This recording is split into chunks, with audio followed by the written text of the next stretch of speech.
ګرانو کتونکو السلام علیکم.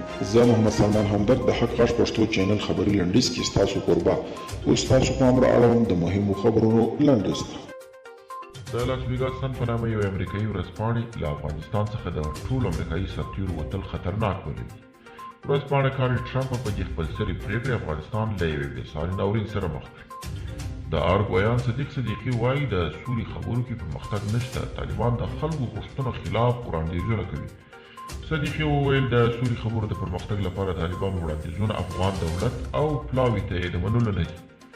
د افغان ولسمشر ویاند وایي په دوحه کې د سولې روانو خبرو کې تر اوسه کوم ځانګړی پرمختګ نه دی شوی او طالبان د دې په وینا د داسې وړاندیزونه کوي چې افغان دولت یې له منلو منافع سره د ټکر له امله د منلو واک نه لري.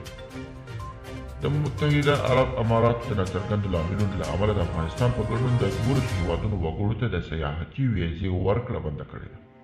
په دغه هیواد کې پاکستان، ایران، یمن، سومالیا، سوریه، لیبیا، الجزایر، لبنان، تونس، عراق، ترکیه او کینیا هیوادونه شامل دي. د ولسمشرۍ ماڼۍ ویان صدیق صدیقي وایي د طالبانو غوښتنې د ملي ګټو اساسي قانون او د خلکو د غوښتنو خلاف دي چې د سولې پروسې د پرمختګ مخه یې نیولې.